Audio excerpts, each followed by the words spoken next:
All right. What's up, dude? Greg. Thanks for having me out. Greg freaking Anderson, dude. All right. So first things first, I always like to give my guests some gifts. So you got a bag right there. Yeah, I see this. If you want to grab that, I'll walk you through everything inside there. I like gifts. Yeah. I need to start. I mean, you already have some Patriot gear, but there's one in there that shirt. Oh yeah. So the mags. Okay. So this is part of, I don't know if I even told you I did this, but I started what's called the Mag Club. So every single month we do these mags that, like these ones right here, that basically they symbolize something that's happened the month that it comes out in history in our country. And that's super cool. It's cool, man. And it's kind of become like the collector's cards of the 2A community. Like people are collecting these mags, selling them online. So that one in the middle is actually this month's. It's a representative of the Doolittle raid. Because that's what happened. Yeah. And it's cool, man. And they're really like intricate art pieces. Well, remember when I said like I want to live in love and peace and prosperity? Yeah. But if the universe ever requires that I put my body armor back on, and grab my, you'll be running with those. My Geisley Super Duty. Yeah. And they're just PMags. I'll be running with these. And they're just PMags. Like they're just 30 round PMags. But yeah, that's the Mag Club. So every month we do a subscription, and then some first form meat sticks. Got to have the first form meat sticks. And then there's some protein, some level 1 bars in there. Okay, hell yeah.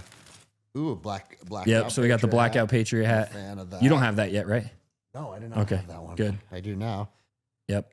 And then that's challenge coin. Challenge coin. Yeah, I love it, for the OPG fam. So you're part of the OPG fam. Studio, I have a coin board, so this will be going up. Awesome. That's super cool, man. Awesome. And then that is one of our t-shirts we made for Veterans Day. Actually, it's the Valor and Venom tee. Okay, nice, dude. I thought you might like that. Yeah, that's fucking radical. Got a pretty cool design in the back and stuff. So I think I got the size right. You said large, right? Yep, large. Yeah. Thank you, man. You're welcome. I really appreciate it. You're welcome, dude. And thank you for having me out. Oh, of course. Of course. You know, the podcast community, my favorite thing of kind of immersing myself in the podcast community is the relationships you build. For sure. And it allows us to just reconnect and have conversations that a lot of times we might not prioritize. Yep. It goes back to what we're saying. We're so busy running our businesses, running our podcasts, running our families. Yep. Do you ever just sit down with a homie and talk for 2 hours? It's few and far between. Right. Yep. And now I get to do that at least once a week. Yeah. And my podcast, I always say it, if it got 0 downloads, yeah, I would still do it for that reason alone. I've enjoyed spending the time in here, meeting your crew. And and dude, I thank you for coming because, this was a very last minute thing. I mean, let's talk about how that happened. I had a guest lined up. That guest falls through. So I text my good friend Greg and I say, hey, what are you doing this weekend? This was what, Wednesday? Thursday. I think it was Thursday. Thursday. Yeah. It's Saturday. So Thursday, I say, hey, what are you doing? What are you doing Saturday? And I think your response was, well, am I coming to Idaho? Yeah, it sounds like I might be going to Idaho. Washington, by the way, guys. He lives in Washington. Yeah, and Washington to Idaho doesn't sound like that far of a trek.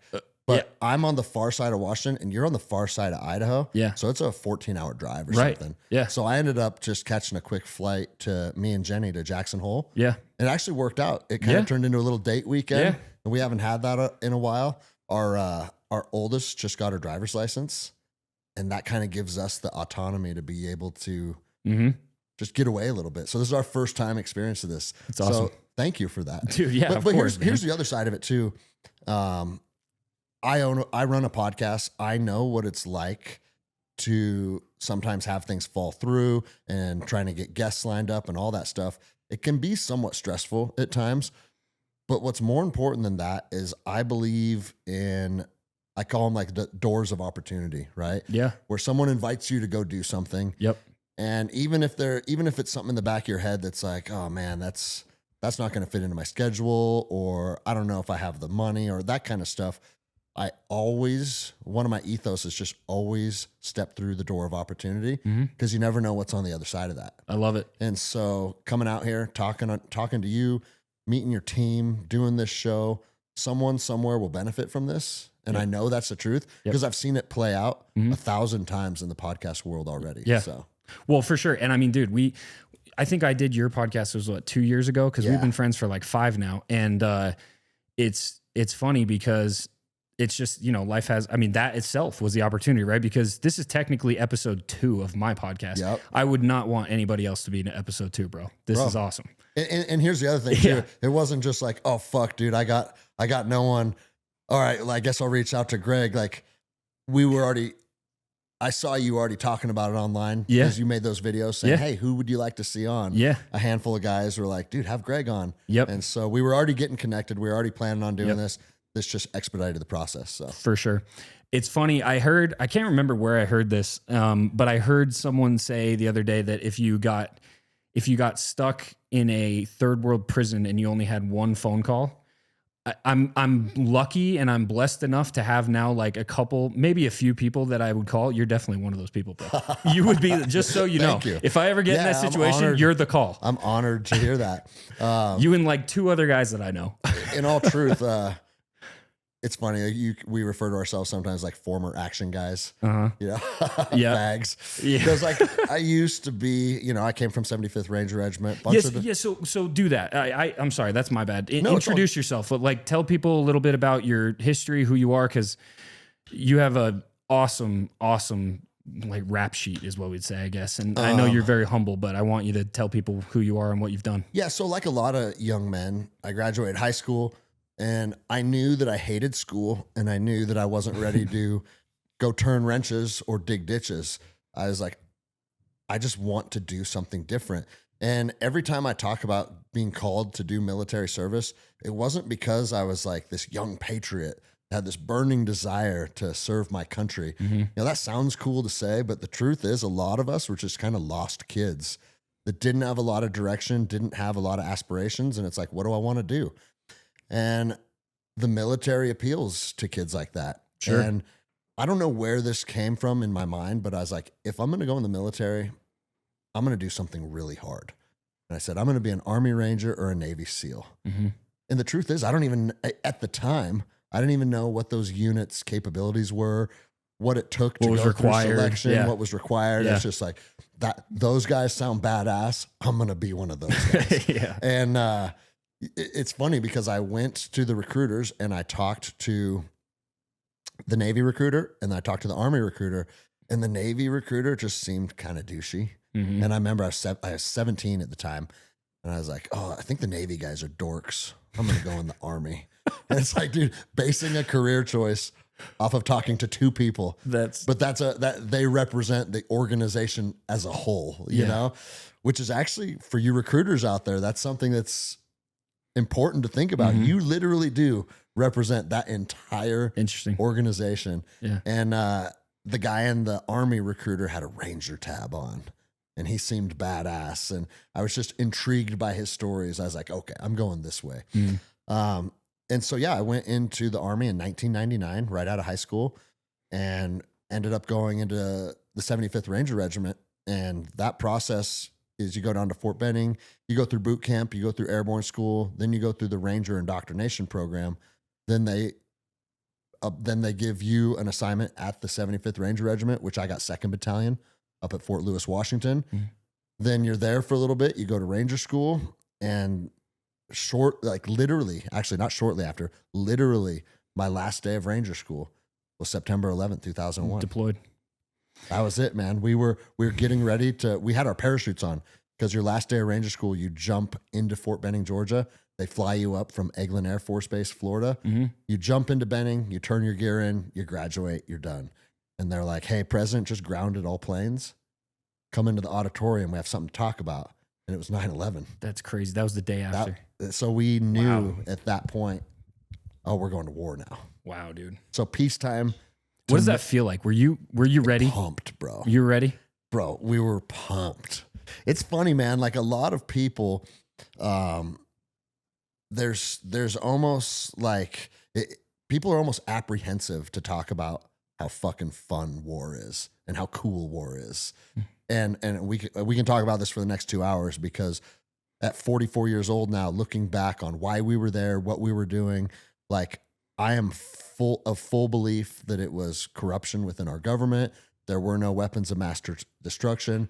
We were systematically removing the leaders in the Middle East, Saddam, Gaddafi. Like For who? Yeah, yes, for the fucking, we know who, right? Hey, if you want to dive right into that, go for it, dude. That's been the topic of discussion for me for the last couple weeks, bro. And you want to know who they were pushing? Both of them were pushing back against the World Bank. So think about that, dude. Who owns the World Bank? Well, for me to speak on this, I know that it does have ties to Israel, but for me to speak on those ties or those reasonings would be above my pay grade, because like we said right before we started recording, I've kind of pulled back from just being immersed in all the shit that's happening. Yeah. And I would definitely like to get into that as well. For sure. But my point in even bringing that up in the first place is I still cherish my time as a ranger and all my deployments, because regardless of what the reasoning is, why we were fighting, why we're in the streets of Ramadi, bro, war is just young men called to fucking kill each other. And there's something exciting about it. And there's something fun about it. And, you know, you got to look at it from the other side too. If a foreign military was conducting patrols on our streets, giving us curfews, telling us what we can do and what we can't do, you and I would be the first people out there in placing IEDs and setting up ambushes. Yeah. And so dude, you know, when I look back on cause bro, in Ramadi 04 and 05, we got in shit every fucking day, dude. And it's like, I have to acknowledge, like, you know what? Those men there, they had a belief system. They put their money where their mouth was. They stood up for what they believed, and they fought and died for what they believed. And it's like, you want to fucking talk about patriots? They were patriots on the other side, man.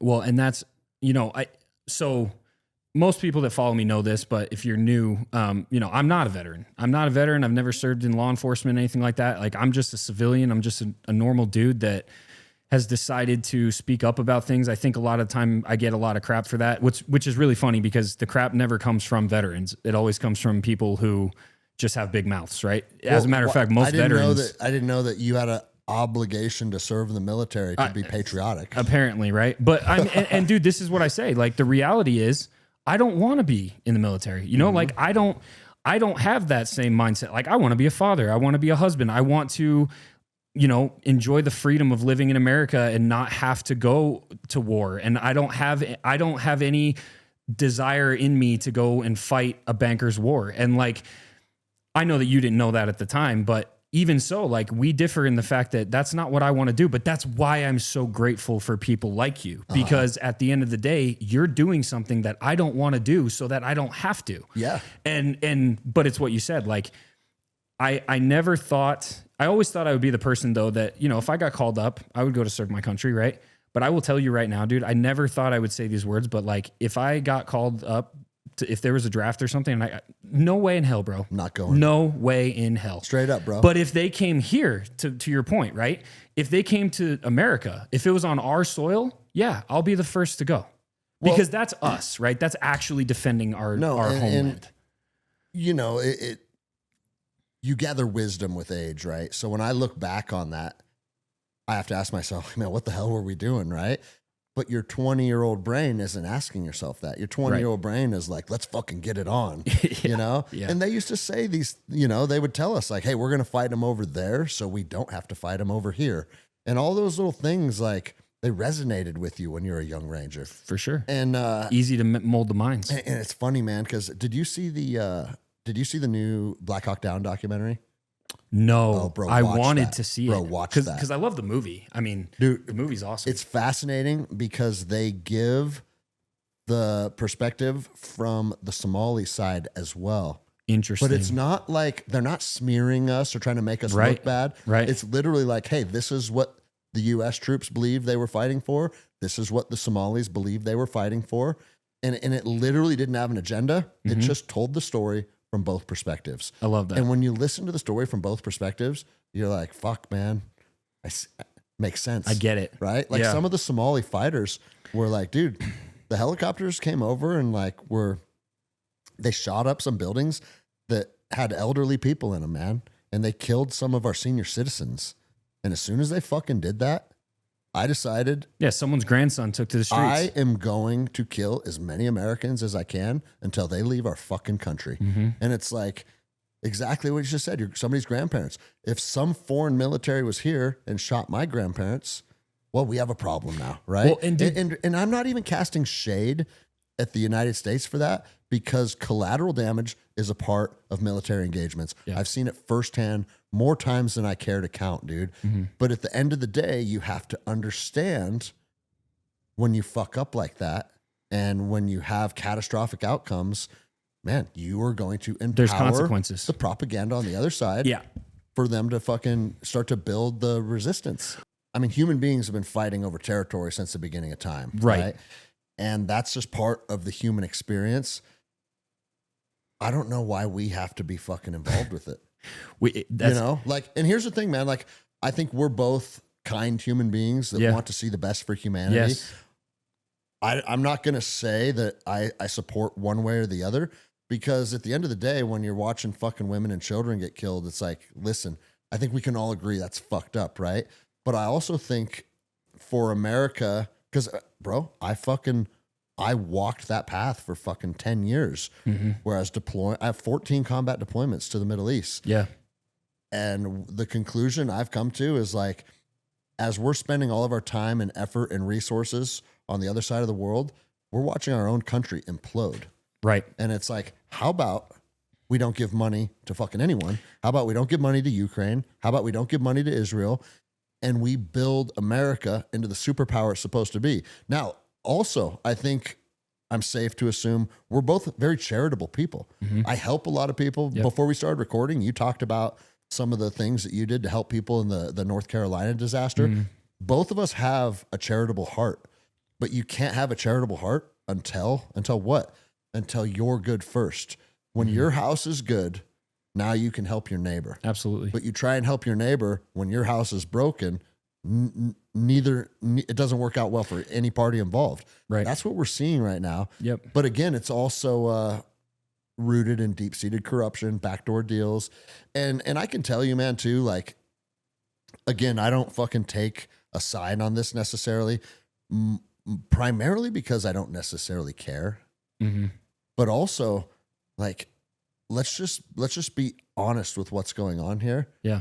Dude, fucking lots of people are getting killed in Palestine. That's right. And if you say that as someone that's a conservative person or a right, you're more on the right, it's like, oh my God. You're an Islam, what do they call an Islamic, whatever apologist, or you're a terrorist supporter. And that's the thing. Like, there's a terrorist sympathizer. That's the word. There's a black belt in Southern California, and his name is Omar Sabah.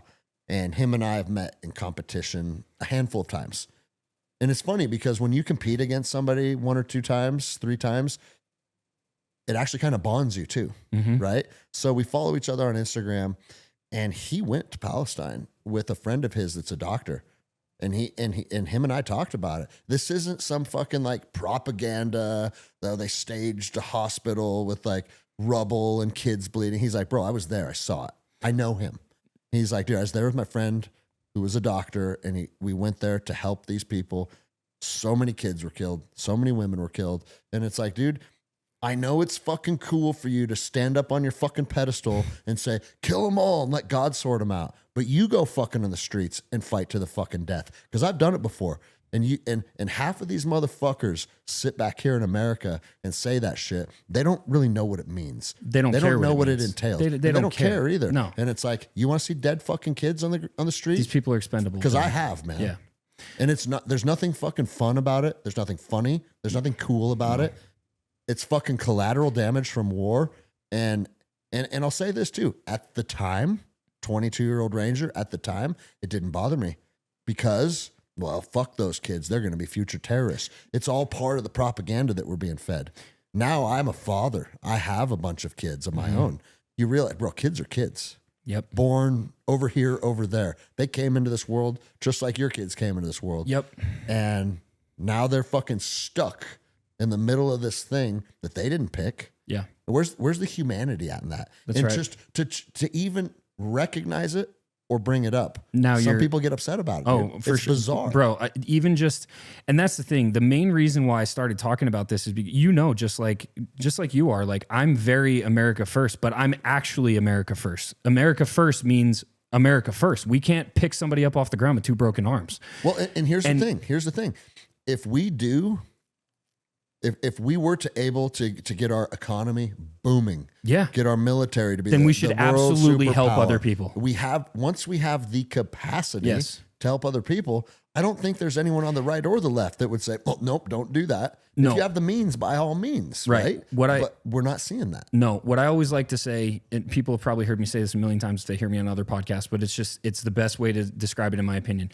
If I'm sitting on shore and my family is drowning in the river with a bunch of other people, right?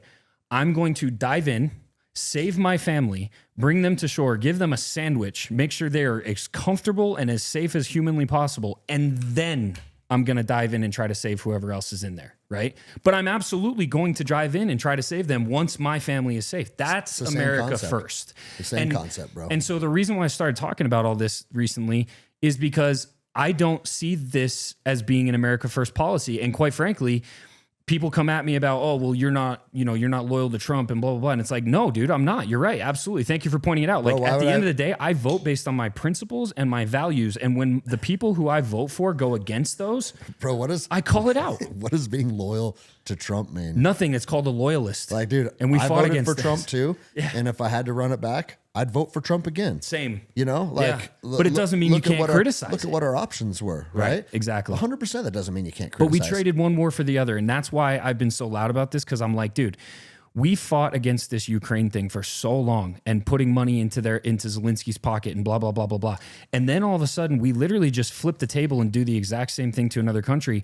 And it's not telling to anybody that you literally can't say a word about it without your kids. Dude, someone sent me a message yesterday and sent my wife a message saying that they hope my kids get raped by Muslims. You want to know why? Just because I talked about this. I didn't say, I'm not the type of person that thinks that you can label an entire people. I think that's ignorant and I think it's dumb. And I There's condemn plenty of Muslims all of that I'd still like to put a bullet in. Yeah, but not all. But that's not all Muslims, Right? Not all Jews are Zionists. Not all Muslims are Yeah, terrorists. people are fucking ridiculous. But that's where we are. Well, let me guess too, because I've had people write my wife and say similar things. It never gets past an email. No. This was a this was a DM, and then they blocked me. Right? It's like, hey, I literally have a storefront that's open from fucking 9 to 5. I literally send them this. Very easy to find. Bro, I could show it to you right now. I send the same message every time. I'm like, hey, you know what? Anytime you want to stop by, 51 East Main Street, Rexburg, Idaho, Monday through Saturday, 11 to 6. Stop by anytime you want. It's like my gym is open these hours. Yeah. No one takes me up on it. Sign a waiver. No one takes me up on it. See what happens, man. Yeah. And so it's like, it's just crazy, dude. Cause I'm like, ever since I started talking about this, number one, I've gotten more hate in the last 2 weeks than I've gotten in 5 years, which is crazy because you know the kind of hate I've gotten. Well, that's and it's all directed at my kids. That's because we were fucking anti-COVID people right at the beginning. Yeah, and I definitely want to get into that. And that came with a lot of hate, dude. Yeah, so let's move on from that. I'll talk about that conflict another time. But at the end of the day, on your solo episode, I'll just instead of really doesn't know what the fuck you're seriously, talking about. I'll do a deep dive on a solo. I need to do that anyway. But for now, I'll just say this. I think that it's important to understand that there's no good guys and there's no bad guys in these conflicts. The only good people are the civilians that are caught in the crossfire on both sides. And there's a story for both sides, and it's important to understand that simply so that you can find compassion. You don't have to say that you think the conflict is one thing or the other. You don't have to make a decision on that. I'm like you said, I'm not an expert to say, well, this is what should have happened. I don't know what the resolution is to that. I don't think there is one. But at the end of the day, my goal is just to understand how can I have compassion for the people being carpet bombed, and how can I have compassion for the people who are caught in the crossfire of this, quite frankly, corrupt government and what they're doing. Well, and bro, I think that's what it all. I'm just trying to get at. It always comes down to corrupt governments. That's it. That's what all wars have always come down to. Right. And then like the history gets written by the victors. Careful. And then we're told, like, careful, dude. Hey, this is what happened and this is why. And then that becomes truth to us. But anytime you question history, you're an anti-Semite. No, be careful. Dude. Yeah. Did you see Vladimir Putin on Tucker Carlson. Oh yeah. What was it? 2 or 3 hours. And unfiltered, unedited. And dude, I love that he's like, do you want a short little interview or do you want the long version? And Tucker goes, oh, long version. So he goes, okay, we're going to have to go back to the 1600s and I'm going to give you a lesson on Russian history. Say what you want about Putin. The guy is brilliant. He's smart as fuck, dude. Yeah. And by the end of that, it made me just realize it's like, man, we have just been conditioned to think Team America, we're the good guys, right? Like, and then when you really start to unpack a lot of these conflicts, and it's all history, we're fucking always stirring up the hornet's nest, dude. Yeah, dude. And you know what's interesting is I will say this. I've always wrestled with this because it's like, is that necessary, right? Because we are the superpower, right? So it's like, who am I to say that a lot of the times we've stirred up that hornet's nest, it wasn't necessary to get us to the point where we are superpower. Yeah. And that's what I'm trying to say is like, there's nuance. And I think everybody needs to understand that the most important thing, especially now in today's world where social media is so powerful and there's so many narratives that can be spun so fast, the most important thing I think you need to understand is multiple things can be true at once. And so like, have we stirred the hornet's nest? Absolutely. Was it right or was it wrong? I don't know. Yeah. Was it what contributed to how we've gotten to where we are today? Would we be a superpower if it wasn't for certain things? Like, you just never know. But what I do know is that as you study history, the truth becomes much more clear. And that's the one thing where it seems like most people don't want you to do it. Like most of these people in power don't want people to be, they don't want them to study history the way that it should be studied, which is deep dives and really understanding, both sides. It's not just history. It's your overall education. Yeah, for sure. The foods you're putting in your body. For sure. It's your overall capability as a person. Like, they don't want you to have guns. They don't want you to be in shape. They don't want you eating healthy foods. Meat is bad for you. Like, put on the fucking tinfoil hat, bro, because I'm on board with all that stuff. That's right. But if they can keep people dumbed down and remove passion from them, you take passion away from people, just turn them into a fucking slave. Because what we're seeing right now, in my opinion, a lot of Americans in modern day America, it is a new form of slavery. How can we get these people to do everything that we want and we can't crack the whip anymore? Oh, well, let's do this. Let's build systems that systematically dumb them down, systematically deprive them of the things that like really empower and embolden people, and give them just enough to get by, convince them that they're on this team and we have their back. And you start to see it for what it is. Well, for sure. And I think that's why it's important to raise awareness of this kind of stuff, and history is important to understand, because I'll be honest, it would be so much easier to be dumbed down and to just be completely apathetic to things if I didn't know the truth. If I didn't know the history and the truth, and I wasn't aware of all the things you just talked about. And I think that's ultimately where it starts. Like, if you can get somebody to be so apathetic to the truth of any situation, then you can do almost anything to control them and their movements and their lifestyle and every way. Yeah. I mean, that's why one of the first things when with these countries that do become full-blown communists, like one of the first things they do is, what do? They erase history. They get rid of it, because it's like, if these people don't know this happened and they don't know the truth about this and this and this, most of them aren't really going to care moving forward what situation they're put in. And I think that has a lot to do with why I personally choose, because everybody asks me all the time, like, why do you even care? Why do you get so loud about this stuff so fast? And then why do you become so passionate about it? And I think that's what it is, man, because it's like, I want to be aware and I want to understand everything that's going on so that I can make the best decision for me and my family and the people around me in terms of what do I need to be not only aware of, but like, just, what do I need to see coming down the pipeline? Because if you study history, you can understand the present, and a lot of the time you can actually predict the future. Yeah, you can. And I like the quote where it's, history doesn't repeat itself, but it rhymes. I like that a lot because I think that that's more accurate because it's true. Not the same things happen every single time, but something very similar in a different way because what these people do is they learn. Just like we should learn from history, they learn from history. And then when they try to do it again to us, they tweak things just a little bit, right? Yeah. Oh, well, this didn't work last time, but if we do it this way, I bet you it'll hit harder. Boom. And then again and again and again, right? And I know you understand this, dude, because, you know, we can go into this. The biggest, the reason why I even met you in the first place was because of everything you did during COVID. I mean, you were one of the very, very few, first, like that picture of the person standing in the middle with all the other people and it says, you're all wrong. Like, yeah. Like that was us, but that was you, bro. Bro. And the thing is too, again, what a blessing to have been exposed to so much violence, so much warfare, so much uncertainty as a young man that, you know, fast forward to the COVID era where, I mean, I was 39 years old when I made that video. There wasn't any fear around speaking up for the truth. Yeah. There wasn't any, like, a lot of people like, bro, what are you doing? I'm saying what I think. Why should that come with any type of fear or reservations?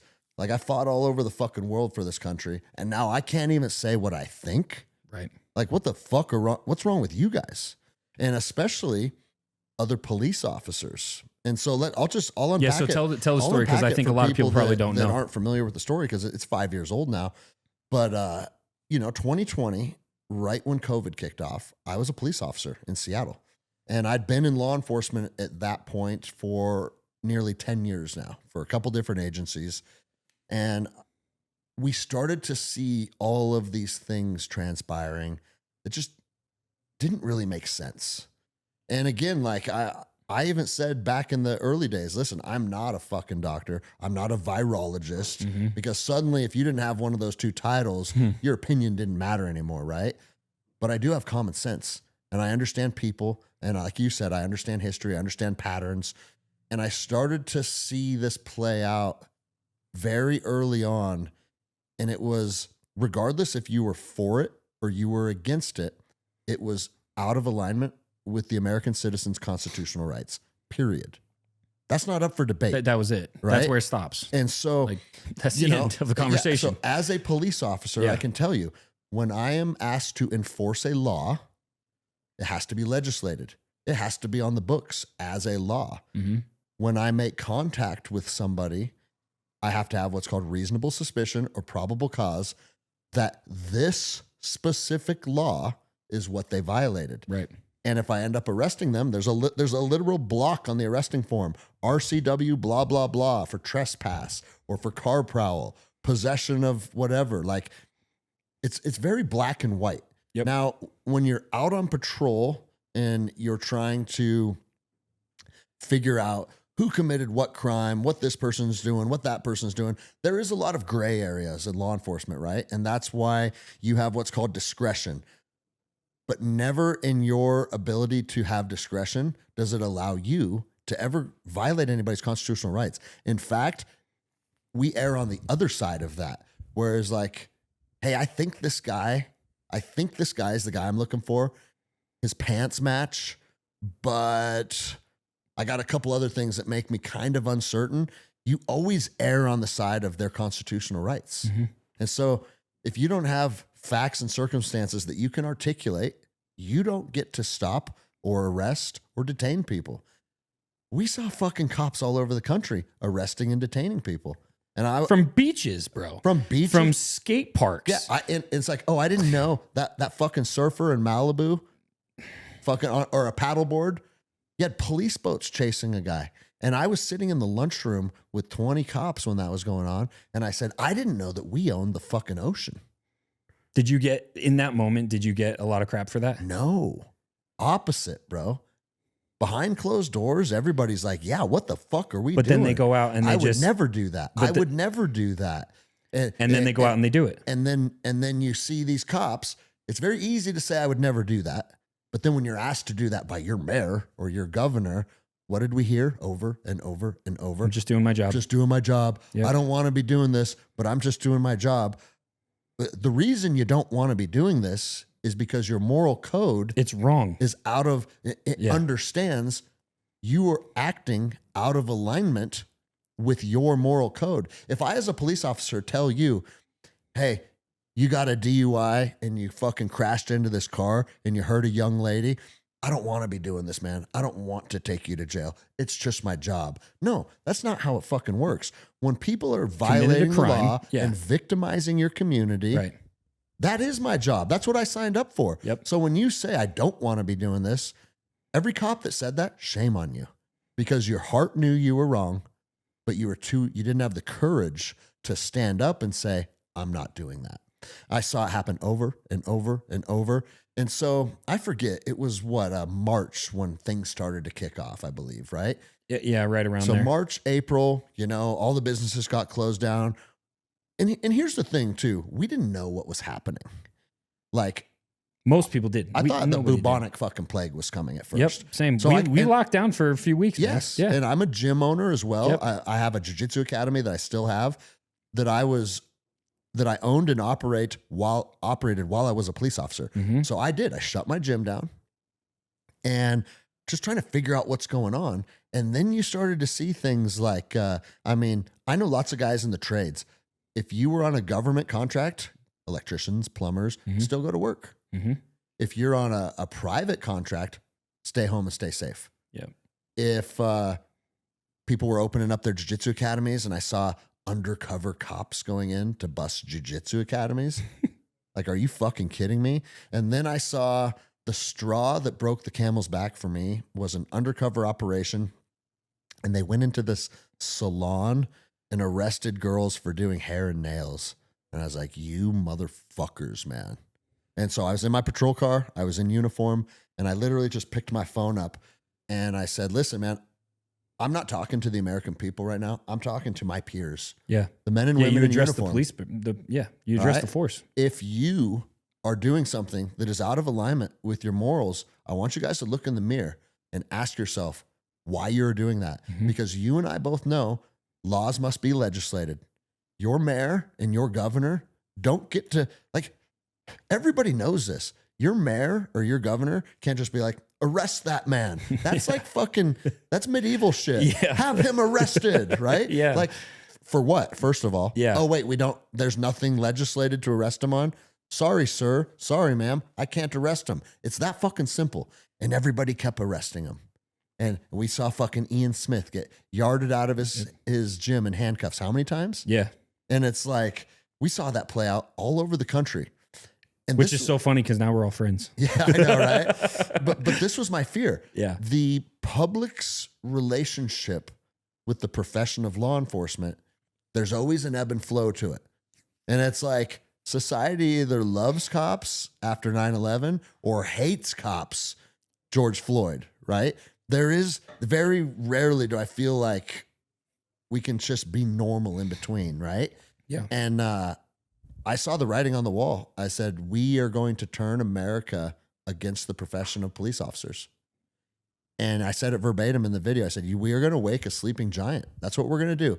And you are going to start depriving people of their constitutional rights until they say no more. And my hope was that a lot of cops would be like, that's right, dude. Start a movement in the profession. Mm-hmm. I think one other cop stood up with me. It's crazy, dude. And he got fired too. And bro, I lost a lot of respect for the profession. Now, let me say this. The profession of law enforcement, a lot of guys listening are probably law enforcement officers, right? Filled with good people. Yeah. There's a lot of good people in the profession that are there for the right reasons, that have a passion to serve and protect. But a lot of you guys dropped the ball when you had an opportunity to show your courage and to stand with the American people. Man, imagine if fucking the movement spread to where like all cops were like, I don't serve my mayor, I serve my people. Imagine that, dude. Yeah, it would have been like a whole it would have been different outcome. empowering. And Yep. plus, these motherfuckers, these politicians that sit in the top of their fucking thrones and think they're modern day royalty, fuck you. Well, and that's the thing, dude. It goes back to, I mean, again, I think that there's nuance to everything and multiple things can be true at once. I try to understand both sides, right? Like you have police officers that have families, they have livelihoods, they have, they're afraid they're going to lose their job. They're afraid they're going to put their kids or their wife in a place where now they're in jail and their family has to fend for themselves. And like, I can understand that fear. And I think that that's like anything else, right? Anytime that we are called to stand up for something when it comes to this kind of stuff, right? Whether it's COVID or whatever else, like you inevitably have those consequences that are just going to be part of it. I mean, there's people that have been killed because they stand up for what's right. And do not be a police officer if you don't have courage and the ability to confront fear. Yeah. And I'm sorry. And here's the weird thing. I've seen a lot of guys that have physical courage. They'll go through a door when they know there's a suspect on the other side that's armed and dangerous. But you won't say no to your boss when your paycheck's on the line. It's like, I had people say, Greg, you have a bunch of kids. What are you doing, dude? Yeah. You have a bunch of kids to feed. What are you doing? Yeah. And you know what my response was? Yeah, I do have a bunch of kids. And I show my kids that I stand for right and that I don't compromise my values because someone pays me enough money. Well, and again, dude, I think it goes back. I mean, I always bring this up because it's the truth. I think it goes back to understanding history and understanding the truth about situations. And it's like what you saw, along with a lot of other people, myself included, is if I don't say something right now, yes, all of these consequences could happen. I could lose my job. I could do this, this could happen, this could happen. But if I don't say something, all of that's going to happen anyways. It's going to happen anyway. And I'll feel like a pussy. And on top, no, literally though. That's what I always said. I've always said the reason why I started speaking up in 2020 is because number one, I knew that if I didn't, it was all going to happen anyway. Everything that I was afraid of. And number two, what am I going to tell my kid when he's 15 years old, 20 years old, right? Your dad rolled over? No, like absolutely not. I want to be the example of somebody who is willing to stand up for what's right, even if it scares the hell out of me because there's a lot of consequences that could come raining down, because I want him to be that type of person, right? Of course, man. And like what I was going to say too, though, is, there's obviously that element of, there was a lot of corruption. There was, now, especially now we know the truth. There's so many deals being made and so many things that were pulling the strings of these police departments and the politicians and everything else. And like, that's another thing, right? I believe that it was largely orchestrated. That narrative that you wanted to have come from it, that movement of police, standing up against that, they would never have let that happen, dude, because they wanted the narrative to be everybody hates each other and the police are there to make it worse, right? Make it worse. And they're not there to save you. They're not there to help you. They're there to make it worse, which also is kind of crazy because as that happened, it's crazy to me that more police officers didn't say, you know what, screw this, man. Like I was doing what was right, but now I'm going to say, like, well, and dude, I'll let you cops out there in on a little secret. You can make more money driving for Amazon. You know what I'm saying? Yeah. Like there's positions at UPS as delivery drivers that are paying, which is like crazy, north of 160, right? It's nuts. So like if you're just fucking hamstrung because of the amount of zeros that gets deposited in your bank account, well, you're telling yourself a lie right there, right? Like you can always go out and find some other means of feeding your family. And if you don't think that you can, therein lies the problem. You're not willing to bet on yourself. If a man's not willing to bet on himself, it's because he doesn't believe in himself. If a man doesn't believe in himself, it's because he hasn't built himself into someone when he looks in the mirror, he says, fuck yeah, I like that person. And when I look in the mirror, don't get me wrong, bro. All of us have our flaws. I wish I was better here. I'm trying to get better there. Yep. I dropped the ball a little here. But overall, I know. It's not I know you take everything away from me, everything. And you put me out in the fucking woods. You get it back. I'll figure out a way. Yeah. I'll figure out a way, man. Very well said. I think that's one of the reasons why you and I gel so well, because that's exactly how I felt back in, when I decided to leave I left a career of 10 plus years, high and dry, one day, just gone. Yep. And I will say, like, I had already started to build something on the side. So it wasn't really that I was closing one door before another was open. The other one had kind of been opened, whether intentionally or not. But the reality is, I remember that day that I walked away from my career, and I will never forget it because prior to that, I knew I needed to leave. Like for probably 5 years, bro, I had so many times where I would sit down with the executives and be like, I don't feel good about this. I don't feel fulfilled. Like, whether it was, I think I need more money or I think I need this or whatever. It was all just excuses. But at the end of the day, I did not feel fulfilled in that career. And I knew I needed to leave. I knew I was meant for something bigger. And I never did because, like you said, I was not confident enough to bet on myself what it comes down to. yet. It's 100% what it comes down to. You nailed it, because the day that I left, I will never forget it, dude. My wife was at Walmart, and I left and I went straight to Walmart, and I found her in the freaking canned food aisle. And I walked down and I told her I quit. I just left. And she was like, what do you mean you left? I was like, I left. I'm done. And she was like, so we're going to leave the canned food aisle and we're going to go down the ramen aisle. yeah. That'll be our aisle for a couple months, right? Well, that's what she said. She's like, why are you not like more like you look totally calm. Like, you want to know why, bro? Even if you don't know why, I know why. Yeah. Because you were standing in truth. Yes. And I felt called. Yes. I felt like I received a call that honestly I had received before, but I wasn't able and willing to answer. And now I was. And now that I did, I knew that it was the right thing. I knew that I did the right thing. And in my heart, I felt peace. And so there was no anxiety. There was no fear. It was just, dude, you got this. Like, your back's against the wall now for sure. But I had more peace in that moment than any time in my life prior. And I just knew, like, dude, this is what you're meant to do.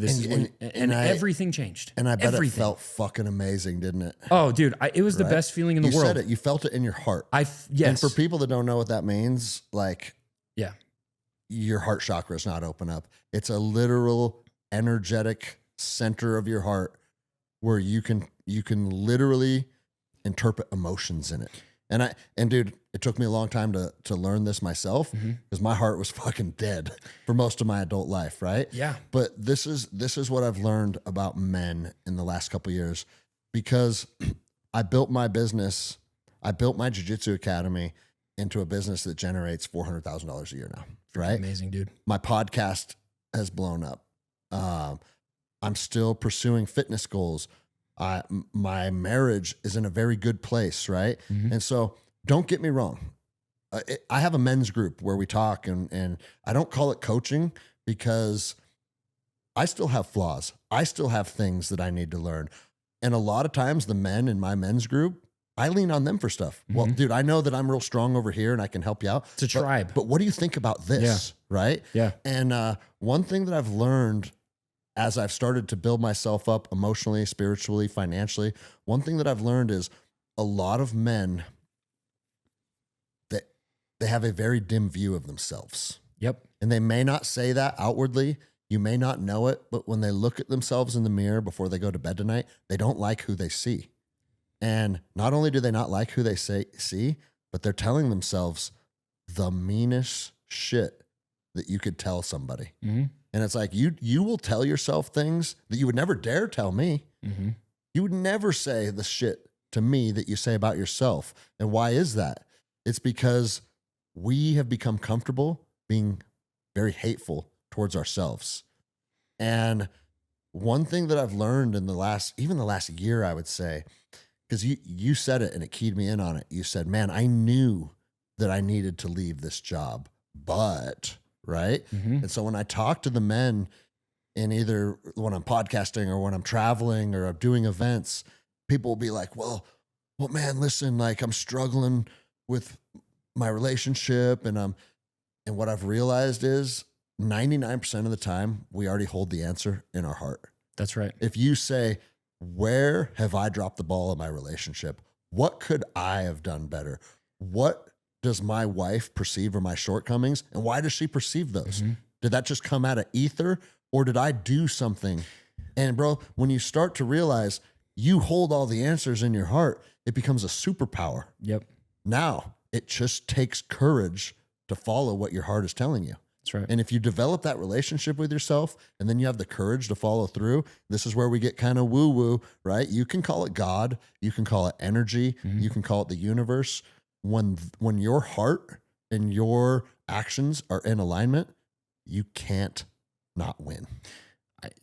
Well said. Bro, I'm telling you. That's it right there. I mean, and it's true, because I try to explain how I felt that day to people, and the only thing I can come up with is I felt unchained. Like, for the longest time, I felt like I was chained down by the rigid career. Like, dude, I had a great career. Don't get me wrong. I was making 6 figures as a 20-something year old. I was traveling 4 or 5 times a year. Like, it was an awesome job. And we had a lot of security. I probably would have had, I would have had a job with that same lifestyle for as long as I needed it forever if I stayed there. But, even if it wasn't with the current because of the COVID stuff, but anyway, that's another story. But point is, I not only felt unchained, but I felt like I can trace back to that day being the day that I just stopped caring what anybody thought about me. Yeah. Because for a decade plus, dude, I spent my entire life trying to prove myself to other people who, quite frankly, it makes me sound like very egotistical, but I was better than them in so many ways. And I tried so hard to like prove myself and to add value and to like become somebody that stood out in their mind. And I was fighting for that attention for so long. And I cared so much about what everybody thought about me, perception, whatever it may be. And I just stopped, dude. It was that day. Like I just, that's the only thing I can tell people is I trace it back to that day where I just stopped caring what anybody thought about me except for my wife, my kids, and like my closest family. And that was it. And even them sometimes, I'm like, I don't care what you think. And this is what I say when I'm talking about this exact topic. It's like, it's not that I don't give a fuck what anyone thinks about me, right? Because we still live in society. I still have to interact with people. I still have to have relationships. It doesn't have power over you. Yeah, exactly. Yeah.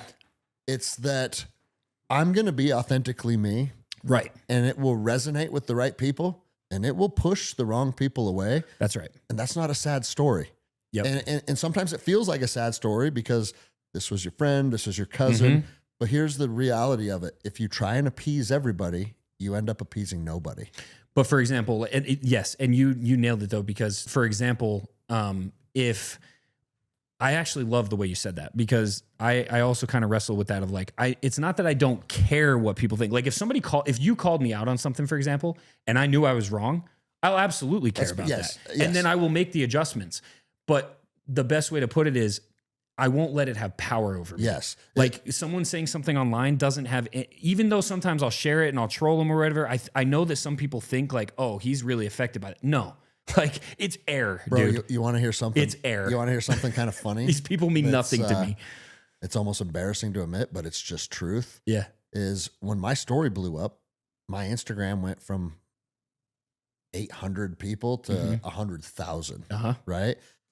And even if the percentage of those 100,000 is 0.001 that hate you, that's a lot of hate coming in. For sure. And bro, and it bothered me at first because it's like, oh no, you guys don't get it. I'm not a piece of shit. This is why I said you felt like you had to like challenge them. And then you realize it's like, oh no, like exactly the conclusion that we just spoke of. It's like, you know what? I'm just going to be me. I'm going to share my thoughts. I'm going to share my perspectives. You guys out there can judge if it's right or wrong. And if it's not congruent with your morals and your ethics, then we're probably supposed to be part of different tribes. Absolutely. And maybe one day our tribes will go to war and I'll behead you and I'll drink mead out of your skull. Like we can go down that route too. But the truth is, it's like, I can't give you energy or concern that you don't like who I am. That's like, right. dude, I'm sure you got this too. Because in 2020, being a good athlete, being jacked, having a 6-pack, if you spoke negatively about COVID, you were just a meathead, a gym bro. Bro, just go lift your fucking weights and drink your protein powder, dummy. And I was like, oh, I didn't know that being fit and being smart were mutually exclusive. Well, dude, I remember when being fit was being a domestic terrorist. That's right, dude. But here's the funny thing too, because I remember one guy very specifically wrote me this thing, and he responded to a picture of me doing a kettlebell workout, and he's like, hey, dummy. Yeah, we get it. You're good at moving pieces of metal around and trying to dig at me. Yeah. For using kettlebells. Yeah. Right. And which, by the way, kettlebells are awesome. Fucking awesome, dude. I use them all the time. But I have fucking receipts. You guys can go back and listen to my early podcast where these type of things were being talked about. And it's like, listen, again, I'm not a doctor. I'm not a virologist. My degree is in exercise physiology, but I have common sense. I can read people's energy. I can tell when people are full of shit or when they're telling truth. And if you expect me to believe that a bat was flying around and then it kissed a pangolin and then it fell into some dude's cup of soup and then everybody on the whole world got sick right outside, right on the other side of the wall of the facility that's bioengineering this specific virus. Yeah. Do you think we're fucking retarded? It's almost like they don't know how to come up with a good enough narrative. Do you think we're fucking retarded? And I was what the fuck do you know? Yeah. Like, this has been proven, blah, blah, blah. And then it's like 4 years later, what's the official story? Oh, yeah, it was a lab leak. That's right. And us dummy gym bros. We were the ones that came up with that. The experts, right? Fuck, dude. So, yeah, I think the best way to, describe like how I felt is I felt unchained. I felt like I finally nothing was holding me back. I didn't care what people thought about me. I knew that I trusted myself and that I had the confidence in myself of being able to build something and just take care of my family and do what I needed to do. And I didn't need anybody else.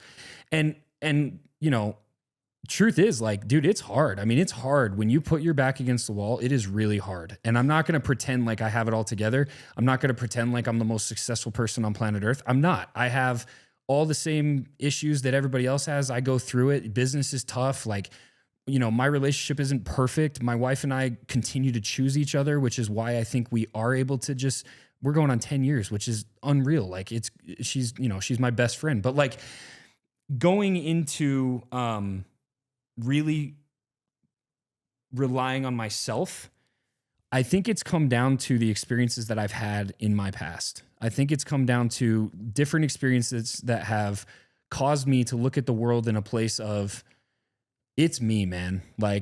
I cannot rely on anybody else. It has to be me. I got to make it happen. I got to figure it out. I've had a lot of people around me too that have helped me to have that confidence. Like my dad, my dad's someone who I look up to. He did so much. I mean, we grew up poor, but he did everything he could to make sure that we at least had everything we needed. Right.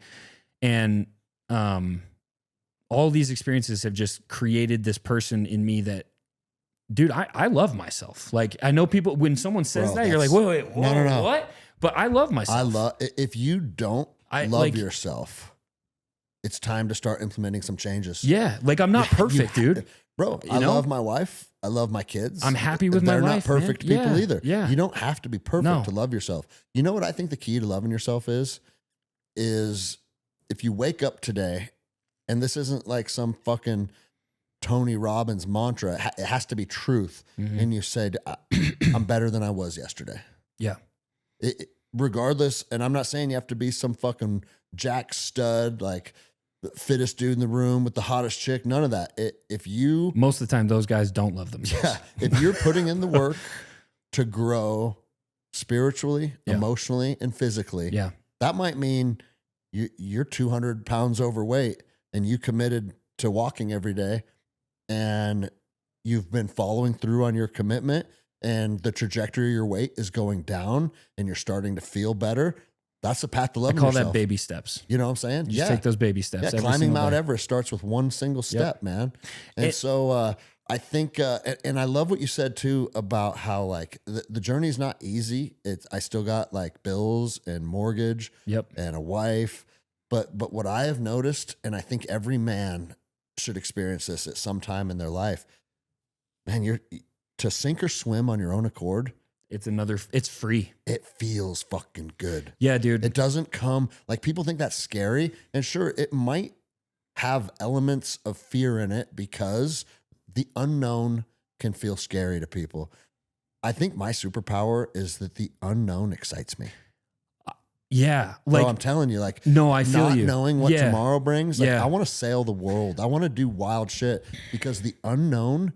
Bro, human beings have been called to the unknown since the beginning of time. Mm-hmm. So if you need to enter a phase of, men in general have been called to be fierce and be able to attack the unknown, right? Men are the ones that run into the dark cave to make sure that their family's safe and they can stay there that night. Make sure there's no animals that they have. You know what I mean? They're the ones that go in to kill the animal, take them out of the cave and create a home. When you can start to build your life around having the autonomy.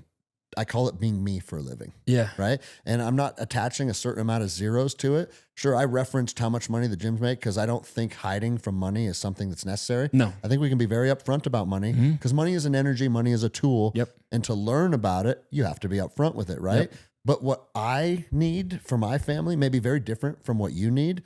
I think that the key to success is figuring out a way to not have to answer to other men, and you get to be you for a living. And when people hear that, oh, well, I hear this all the time. Well, Jiu Jitsu and you had a skill set to fall back on.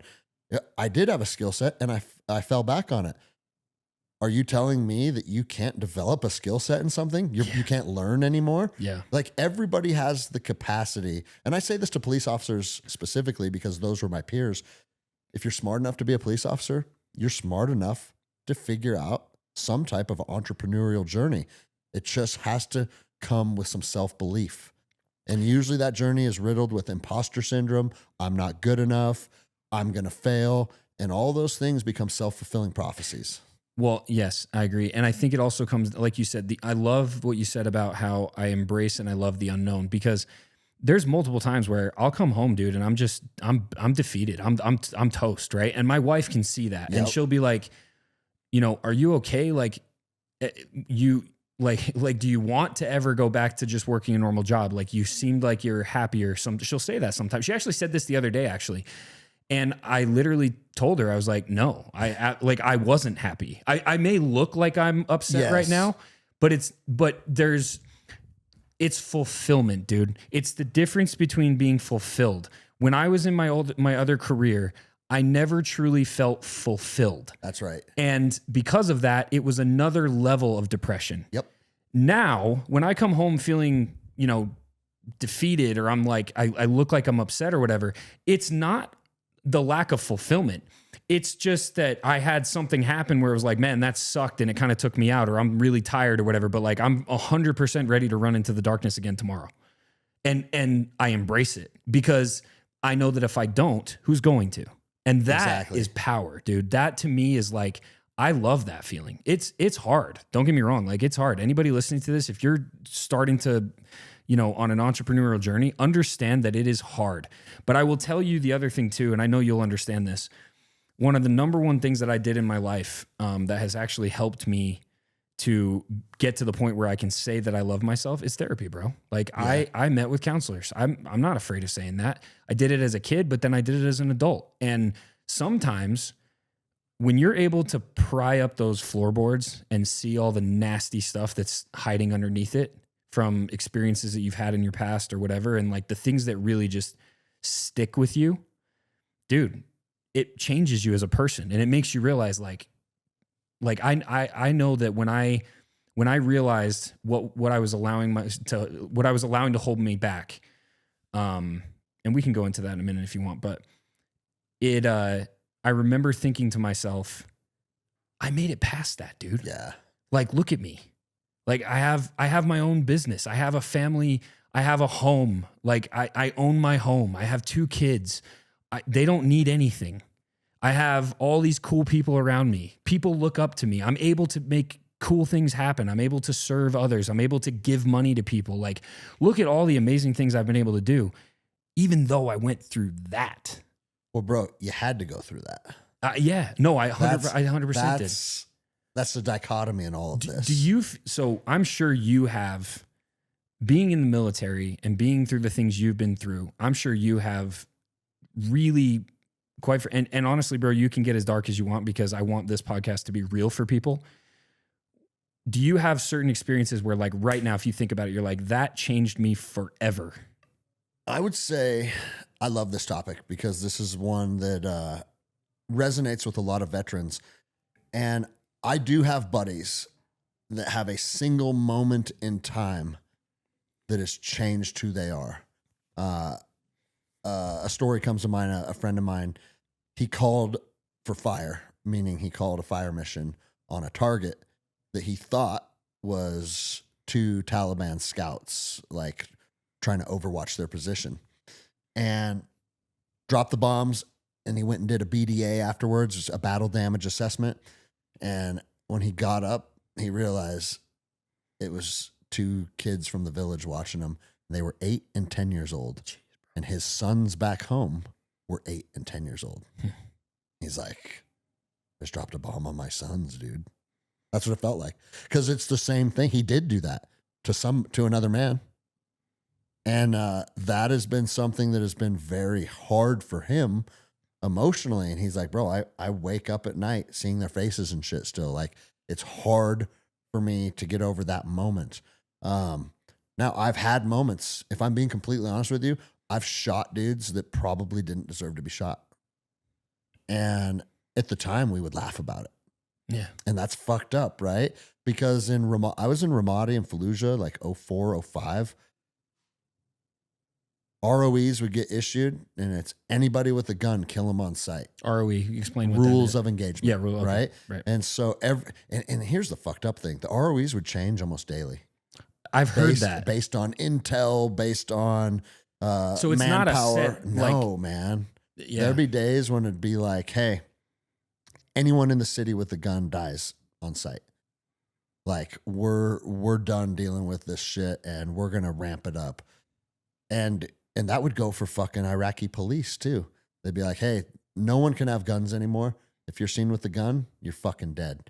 And bro, I was sitting on a rooftop I was downtown Ramadi, for those of you that you probably got a couple listeners that served there, on the government center right off Route Michigan. And I was sitting with this young Marine. I think he was a Lance Corporal. And he looked to his left, and right next to us was the police station. And a dude walked out of the police station with his AK-47, and he fucking leaned over the ledge and dumped him. And his lieutenant came upstairs. He's like, what the fuck are you doing, dude? He goes, sir, you told us anyone with a gun, no exceptions, dies today. And he goes, I wasn't talking about cops in the police station. He's like, you didn't specify, sir. And you know what he says? He's like, oh, all right, well, don't do that anymore. Like, dude, it's just like, hey, yeah, like, don't, hey, don't do that anymore. Yeah. And all the other Marines and me were like laughing about it. Like, bro, we had such a lack of respect for human life and humanity that it starts to get really fucking dark, because you lose your ability to feel love, compassion, empathy. But the other side of that coin is you can't be crying over there when you see something sad, because it's going to make you combat ineffective. And so this is what I think is going wrong with the American soldier, because we're losing, they say 22 a day. I've heard estimates that it's double that. I've heard double that. This is what I think is the problem with the American soldier is we deploy, it's all gas, no brakes. It's killing, watching kids die, shooting people. Also, you're under the threat of being killed 24/7. That's hard on your nervous system. You don't even realize it. It got to the point where bombs would drop, and I don't even have a flinch response. Mm-hmm. And then we would laugh, be like, oh, that one almost got me, you know? That was fucking close, dog.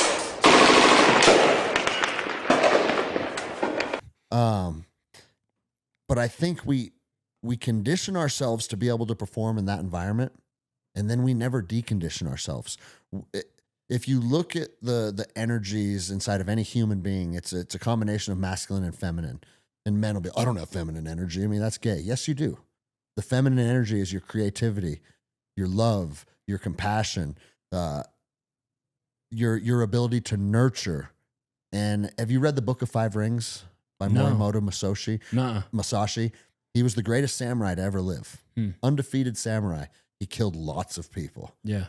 I think every American soldier should read this, because it's like, hey, in order to be the most deadly samurai, sure, you have to be highly trained, you have to be fit, you have to be fierce, you have to be brave, you have to be courageous, all the things that we normally think about, right? Mm-hmm. He goes, but you also have to know how to love and nurture and create. He goes, our samurais, we expect them to write poetry, make music, grow flowers. Like, why the fuck would a warrior have to grow flowers? The reason a warrior has to grow flowers is because it teaches you how to nurture. And if you are completely out of balance and you've embraced the masculine side of being a warrior, nothing but violence and chaos, nothing but violence. And evil. And bro, here's the thing: as Rangers, we come home from deployment, We're not nurturing flower gardens. We're trying to fuck chicks, get in fights, getting blacked out drunk every fucking night. You go into Tacoma or Seattle because I was a 2nd Battalion, and you're trying to fight college students. What you're doing is you're bringing the chaos home with you. And we mistook that as a good time. We mistook that as fun. I think we need a massive cultural shift for our warriors when they come home. Man, we nurture the other side of them. And this is what I've seen, because I've had 7 teammates commit suicide since I've left the war. And most of those men killed themselves right around the 10-year mark of their last deployment. That's almost like, it's almost all of them right at 10 years. And this is what I think's happening. Again, there are friends that, man, I watch those kids die and I can't get it out of my head. But I think that's the exception. I don't think that's the rule. What I see is men are all gas, no brakes. This is the lifestyle they live. They're all in. They're enjoying this wild ride because it's, again, like I said earlier, it's fun. It is fun. It's dangerous. It can be scary, but it's a roller coaster is scary and fun. Combat's the same way, man. And you go from that, and now you're I always use the example of now you're stocking shelves at Home Depot during the night shift. Mm-hmm. You're not around people. You don't feel important. Your mission doesn't feel like there's passion around it. No purpose. No purpose. Yeah. And what I have seen, and I felt this myself, my darkest that I ever was after military service. I was unemployed for a while. I was going into debt. My relationship with Jenny was struggling because I wasn't showing up who I needed to be. I didn't feel like I had worth. All of those self-doubt things, like we talked about, like imposter syndrome, you're not good enough. Sure, you were a good ranger, but you suck now as a father. You suck as a husband. And we tell ourselves the meanest shit, and then you start to believe that. Mm-hmm. And bro, it got to the point where I had a place picked out. I was going to go fucking shoot myself. And I would go sit there. I probably sat there 5 to 10 times, Glock in hand, saying, do it. And then I would get mad at myself because I was like, you don't have the fucking courage. You're a fucking pussy. That's what you are. You don't even want to be here anymore, and you don't even have the courage to end it. Fuck you. Like, and I'm not one of those guys that's like, oh, this saved my life, or I wouldn't be here. Because the truth is, I chose not to pull the trigger. Yeah, you made a conscious choice. I did. I made that choice. Some men can't, but you made it. I tell you what, my go-to is starting to think about my mom. Because you can just, bro, and I don't know. Because she's pure love for you. She's pure love. I don't know if you've ever been this dark. And here's another thing, man, because this isn't just, I talked to lots of men about this that never served. Dude, I was just going to say, I was just going to transition to that because the truth is, like, everything you're talking about, you know, I've never served. I've never been in that situation. I can't even imagine what it would be like to be in a situation like that. The closest thing I've ever gotten to experiencing like any third world is I served a mission. And I always tell people when they ask me, like, why are you so patriotic? You never served, you're never a veteran. Like, what makes you so America gung-ho? Dude, it's the time I spent in Nicaragua, living in that country and understanding what those people went through and seeing it firsthand and then living through it myself.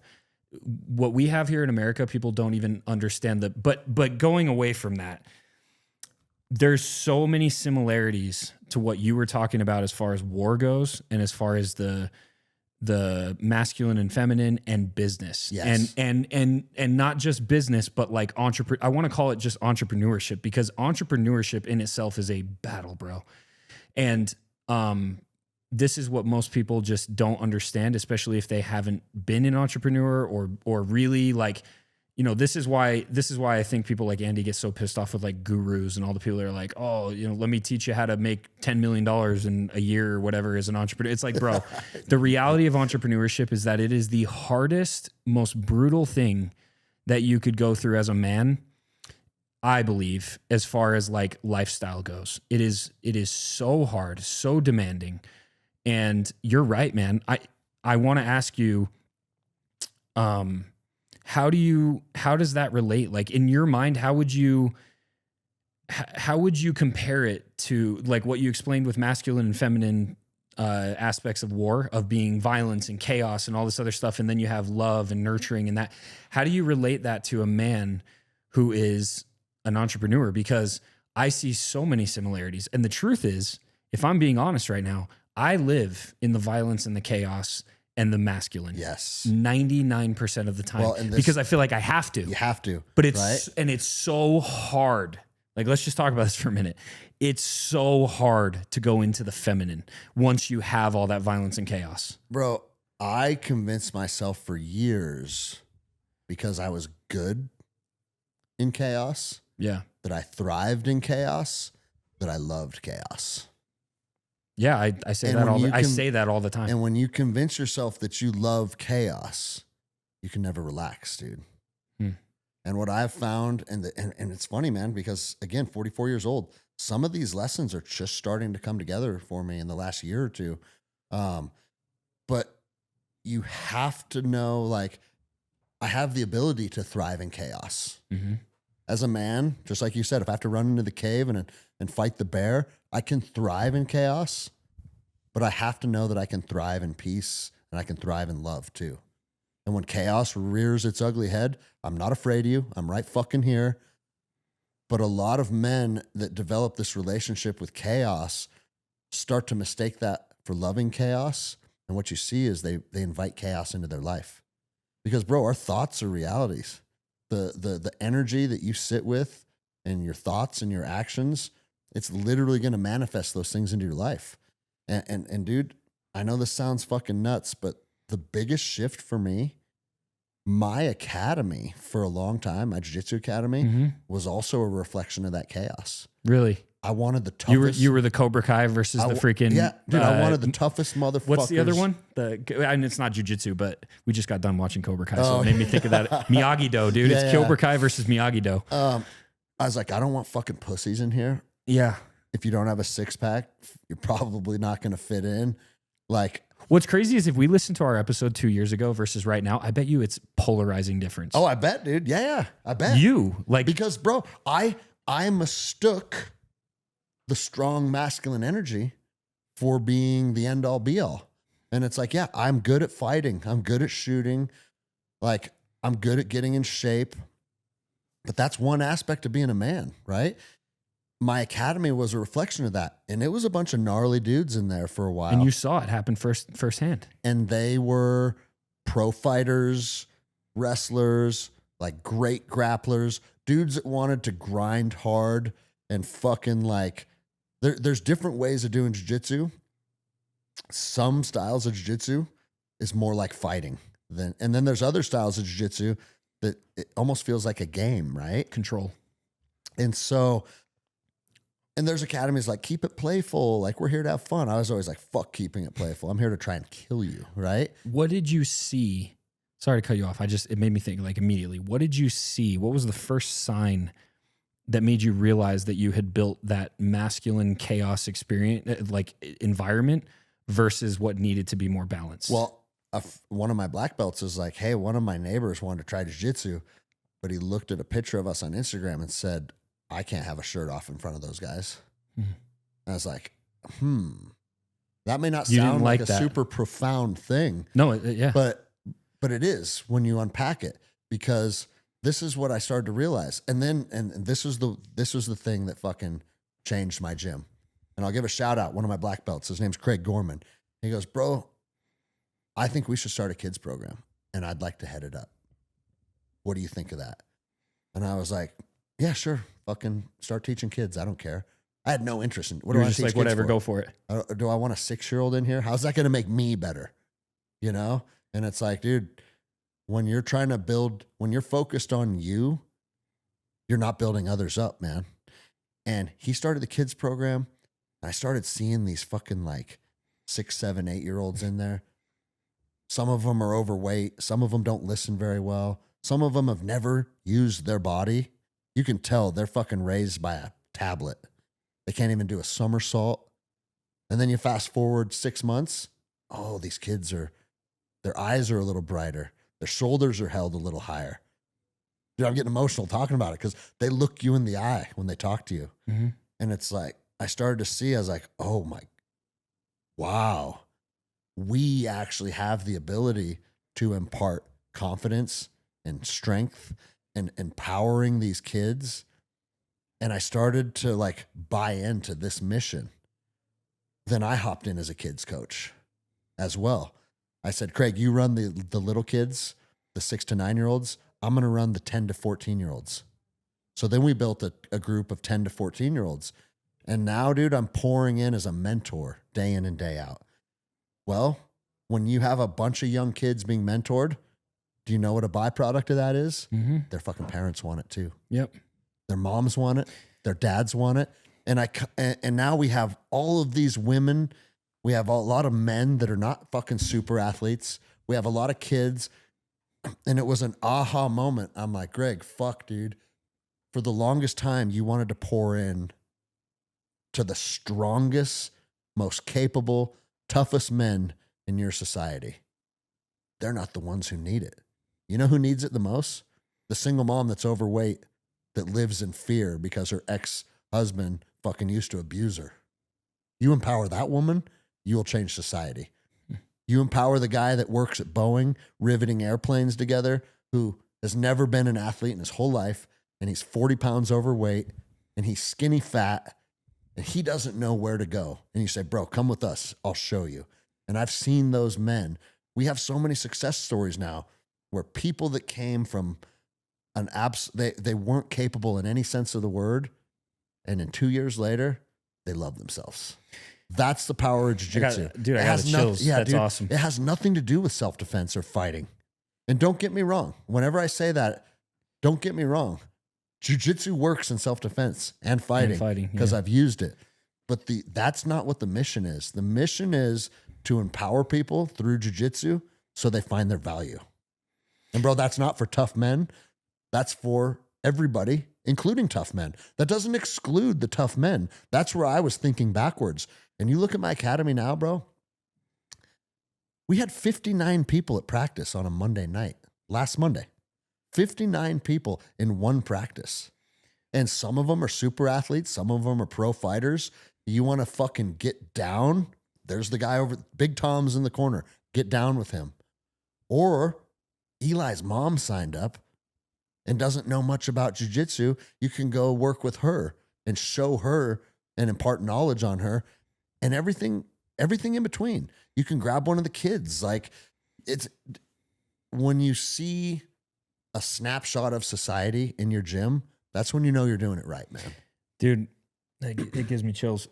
So first of all, it made me think of something, by the way. I actually forgot to tell you this.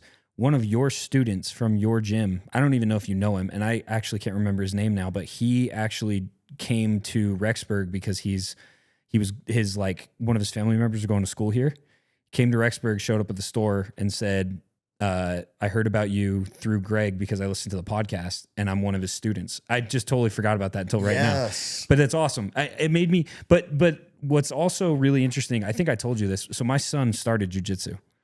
Because bro, my son he is every bit me when I was his age times 10. Like, there's no question in my mind. I am seeing, when you're a kid, they always say you're going to pay the price as a parent because you're going to get the same thing. Dude, there's no question.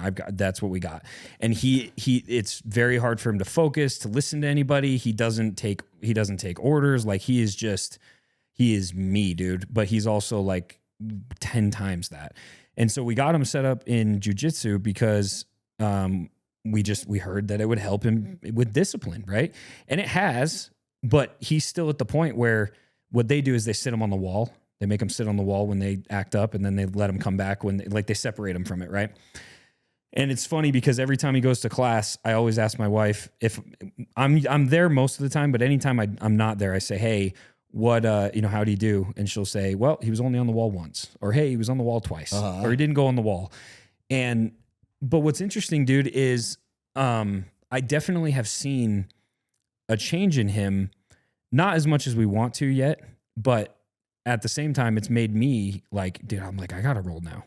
Not only because he's going to kick my butt one day, but also because especially talking to you now, I'm just like, dude, this is something that I just need to start doing. But if I'm being honest, and this is me being more vulnerable, I would say, I'm not afraid of fighting, but I'm definitely afraid of getting hurt. And the reason why is because of like everything that's dependent on me, right? If I get jacked up, I know that so many other things are going to suffer because of that. My work, my family, all of that, right? And the other thing too is the reason why I'm afraid is, again, not because I'm afraid of fighting. It's because whenever I do something like this, I don't have an off switch, dude. Yeah, it's all full send. Ask my wife, bro. Anytime I do, like, we literally for Thanksgiving it was the first time in who knows how long that I played a pickup game of flag football, and I destroyed my knee because I freaking rushed their entire line. And because I just don't when I play a sport or when I am doing something like that, I don't have an off switch. I just go so hard. And so because of that, Bro, I think that's what's kept me from jiu-jitsu. There's even more lessons to be imparted on you by jiu-jitsu. Because I talk to my athletes about it on a nightly basis. I think of a fight as a 1 mile run, right? Because we do 6-minute rounds typically. Mm-hmm. So you're going to be grappling this person for 6 minutes. Now, a 1 mile run is still you're working. If you're trying to get your 1 mile PR, you're putting a lot of effort in, right? Right. But it's not max effort. What a lot of people think is a fight is a sprint. And bro, you try and sprint in a fight. Fatigue makes cowards of us all. Mm-hmm. And so a big superpower that you get through jiu-jitsu is what I call energy management. And you learn to turn that dial up and down based on the needs and requirements of the fight. And the fight will dictate that. You can have a say in it, but somebody else gets to have a say in it too. So you don't have full autonomy over that dial, but you want to have as much control over that dial as possible. And bro, once you start to have control over your energy output and your energy expenditure, you can start to apply it to all of these different levels or these different aspects of your life. And the fact that your kid's doing it, I see it all the time, man. Like moms and dads will watch for 6 months, a year, and then they hop in. And they're like, do you think I could try this? I'm 40 years old. Is it too late to start? I'm like, no, dude, you're as young as you're ever going to be right now, right? Definitely. And that's how I felt recently. I'm like, I should jump in this too. But again, it's here's just the been thing. like, if I break my arm, dude. If you're trying to manage maintaining and being injury free, and then you're also trying to smash everybody, those two things are not congruent. Right. Right. So it will force you to fucking arrive at somewhere in the middle. And I get guys asked me that all the time. They're like, man, I'm a carpenter. I feed my family with my hands. Mm-hmm. Do you think I can do jiu-jitsu? And I always tell people straight up, I say, it's not if you get hurt, it's when. You'll pop a knee, you'll pop a shoulder, you'll pop an elbow, you'll tweak your back. Jiu-jitsu comes with jiu-jitsu is an arduous path. There's no way around that. And so I tell people straight up, if you don't have the ability to be able to take care of yourself when you get hurt here or there, it's going to be a gnarly path for you. And it sounds like that's a concern of yours. Which is why I'm telling you, right? Yeah. But also, a lot of times in life, like we're responsible for our own shortcomings. Mm-hmm. You blow your knee out, it's probably because you're being fucking frantic and spazzy. And like you said, flag football, you're going to run through the whole fucking line, right? That part of you will have to it'll get fucking refined to the point where now you have full control over that response. Well, and it goes back to, it pulls it full circle, dude, what we were talking about, the masculine and the feminine, right? Like I'm constantly living in this masculine chaos, violence, aggression, and in every way. It's not even just physically. It's honestly emotionally, mentally as well, because that's just what it feels like it has to be all the time. But I feel like there is a reality of like, I haven't quote unquote tapped into that feminine as much as I probably need to. And, I personally have had the fortune of never getting to such a dark place where I've considered leaving this world. Like I've been fortunate enough to never get that dark. I've gotten dark, but never that dark. And I think I've told myself that the reason why is because I'm constantly in fight mode and I'm able to just fight through these. So going back to how it relates to business, right? I'm able to fight through all this chaos. I'm able to fight through the constant blows. I'm able to, most of the things that have happened over the last 5 years when it comes to this business, dude, I guarantee you 90% of the people in my shoes would have folded. Mm-hmm. And it's like, I have been able to push past that and just figure out a way. Like every single time, it's just like, I'm going to figure it out. I don't know what I'm going to do, but I'm just going to do it and I'm going to figure it out. And I always have. And again, I don't consider myself the most successful person, and my business is definitely nowhere near where I want it to be, but it's still here. I'm still here. Most people in my shoes can't say that, right? We're 5 years into this business. Most businesses, I think they say fail in like 2 or 3 years. Yeah. Don't get me wrong. Like we've been close, but I'm still here. And I think that that's because of the aggression and the chaos and the violence and pushing through that. But I also recognize that I think and I know a lot of people can relate to this, especially entrepreneurs. I think the part that I'm not quite connecting is that feminine part, right? And Like just give like yourself some grace, some love, some appreciation probably for and how far you've come. probably. And you just kept like you showing said, up. soldiers don't do it. Like, Yeah.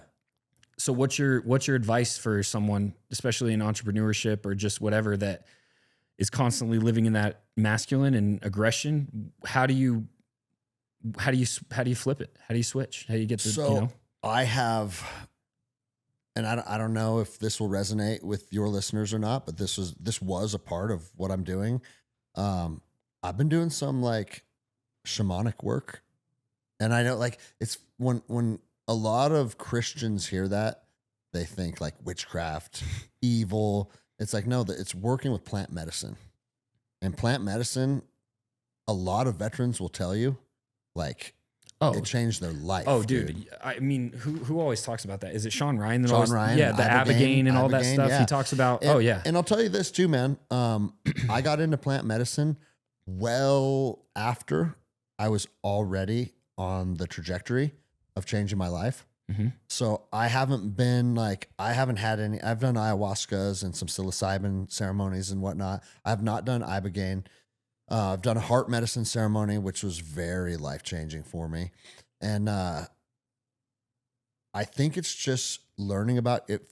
It allows you, I shouldn't say force, it allows you to kind of learn about who you are and feel who you are. Because like everybody like, who are you? What are you doing? Oh, I'm Greg. No, not even your name. Like, what the fuck? What are your passions? Why are you here? What are your strengths? What light can you shine on planet Earth? Like, how do you empower other people? And I feel like once you start to not only understand what your mission is, but you start to live a life that's in alignment with it, it starts to nurture all of these things that we've talked about. And it allows you to start to be creative. It allows you to start to feel love and empathy. And, again, a big part of that for me was the community that I built. And now my community is reflective of that. And it's not just a bunch of gnarly dudes. It's a group of people from all walks of life that I get to immerse myself with every single night. And this is a big thing that I talk about on my podcast often. I think it's imperative that you find a healthy, balanced tribe and immerse yourself in those people. And if you don't have that around, because people hit me up all the time. They're like, I hear you talk about tribe and camaraderie. I don't have that. If you don't have that, build it. And I know that sounds easier said than done, but you can literally do like campfire talks. Mm-hmm. Like any man out there that feels like you don't have a tribe, I challenge you once a month, second Saturday of the month, put it out on social media and be like, hey, I want to invite 6 to 10 men over and let's just talk about life. Let's talk about our highs. Let's talk about our lows. Let's talk about our struggles with our relationships, our struggles with our business. Nothing's off the table. See where it goes. Mm-hmm. You will be shocked at how many people are hungry for connection.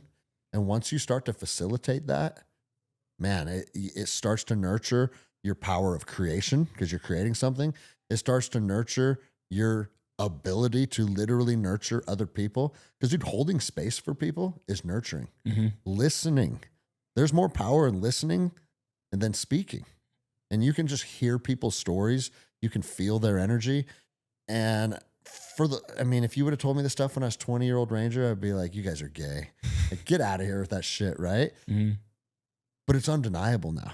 And I've seen these powers at work for long enough to know that this is the path.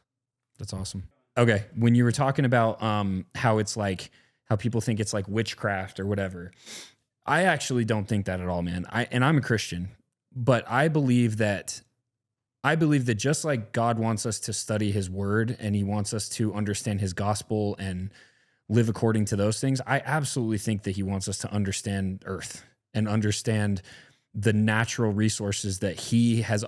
Those are things created by him, right? As a believer in God, I believe God created those things. And so I'm absolutely a believer that those things are important. And it's interesting because they've gotten more and more prevalent and more like frequent that people are talking about that stuff. So it doesn't surprise me at all that you say it, but I will say this too. Another reason why it doesn't surprise me is, I don't know if you remember this. I will never forget this, bro. But the first time that we actually met and like really hung out. Breakfast? It was breakfast With after Ian's gym event, after the Belmar event, right? And it was me, you, and Mitch Aguiar. Yep. And how's Mitch doing, by the way? I haven't talked to him forever. I haven't either, man. I hope he's doing good. Mitch, if you're listening to this, dude, I hope you're doing good, man. But I remember it was me, you, Mitch, and I think it was Emily Hayden too. Hayden. Yeah. And I'll never forget when you guys were, because Mitch is what? What is he again? Is he a SEAL? Yeah, he was a SEAL. Yeah, he's a SEAL. So I have Army Ranger here and then SEAL. Both of you guys could freaking kill anybody in that restaurant you wanted in like 2 seconds. I'm sitting here. This is like before I even really started getting into like, I mean, I was always a lifter, but before I really started getting into like first form and all that kind of stuff. And so I think I was like $170 soaking wet and I'm like, who the hell are these guys? But I remember listening to you guys talk about how when you go hunting, for example, you always pray over, maybe it was Aguiar. I can't remember. One of you guys said you always like, maybe it wasn't even praying, but you were talking about how you always like dedicate that animal to the earth or like pray over them because you're giving thanks and appreciation. Yeah, dude, that honestly, that stuck with me. It has stuck with me to this day, having two of the most probably potentially violent people on planet Earth talking about how they treat life before you kill it. Bro, I've gone or after you kill it. I've gone off the deep end on that stuff. Like, I'm a bow hunter. I kill a couple deer every year. And when I put an arrow through a deer, bro, it hurts my heart a little bit. It brings sadness to me. And you know why? Because I think that's the relationship we're supposed to have with our food. Well, like that's the exchange of energy. I took life to sustain me and my family's life, and I'll always do that. I'm willing to do it, but celebrate that creature for what it was and what it's now, what it's giving you. And that's why I'm saying I don't think that's witchcraft at all, dude. I think that's genuinely like the most natural being of us. And quite frankly, if you really think about that, man, that's the feminine side. 100%. Like, that's what we're talking about. Let me tell you a story. And bro. that's what doesn't exist. It's like you said when you were in Ramadi. Yeah, it doesn't exist. It doesn't exist. You don't care who you're taking. So, bro, you take someone out, you take a kid out. It's like, well, sorry, it's collateral damage. You don't have that feminine energy. Let me tell you the story. That's what it is. And then you can tell me if you think God is telling me I'm on the right path or not, right? For sure. Last Christmas, I said, I'm trying to get away from killing anything unless there's a need to kill it. And bro, I'll stack bodies like cordwood tonight if I need to. If there's a need to take life, I can take life. But outside of that need, I don't want to take any lives. There's a spider in my bedroom. I put a cup over it. I slide a piece of paper and I let it go in the backyard. Like, that's how far the pendulum swung. And I said, Jenny, you know what? I'm going to apply this to plants too now. If I need to kill plants to sustain life, if I need to build a house, you know what I'm saying? Like, I'm not fucking nuts. Yeah. But why do I need to kill anything if there's not a need? And so I was like, well, you know what we're going to do this year? We're going to buy a Christmas tree that's alive. And then after Christmas, we're going to plant it on our property because I have this cool piece of property. It's a 30-acre lot and it's along the river. And then every year we'll have a new tree growing out there and that'll represent last year's Christmas. Mm-hmm. And in 25 years, maybe I'm long and gone. And the girls can look back and see the last 25 Christmases, right? Mm-hmm. So I start calling nurseries. I said, do you have any Christmas trees with the roots still attached? No. I finally find one. And I'm walking up. I park my truck and I'm walking up to the trees and I'm looking and I see one that I like. And then this gentleman walks up and he's like, this is the one? I said, yeah, I think this is the one. Can I get some help loading it in my truck? He goes, yeah, I'll help you out. And then he looked at me and he goes, where do I know you from? I know you somehow. And he just started bawling, dude, on the spot. And he goes, and then I started fucking tearing up. And he goes, I know who you are.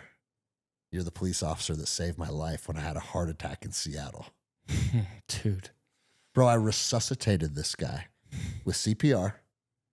We hooked an AED on him, me and my partner, fucking zapped him back to life. It was like a scene out of a movie, dude. Yeah. And he had a widowmaker heart attack. He had a gnarly heart attack and he was dead right there. Me and my partner resuscitate him. 5 years later, I say, you know what? I need to show more respect for life. All the way to the point where I'm going to not even kill Christmas trees anymore. And he's the one that sells me my living Christmas tree. Yeah, that's not chance. It's not chance, man. No, it's a lesson. It's a lesson that God is teaching and you. it said, hey, you're on the right path. Absolutely. You know? Yeah. And so, man, leaning into love and light and like celebrating life and celebrating peace and harmony, man, it feels fucking good. It feels good. But here's the thing that I think a lot of people are missing, because like I've done the plant medicine ceremonies. I've been around those communities. If you think everything's love or light, now you've let the pendulum swing too far the other way. Again, yeah. Because there's fucking darkness. Yes. And I want to choose love. I want to choose life. I want to choose camaraderie and peace and creation. But you have to be aware of the darkness. But that fucking darkness is right here still. Yeah.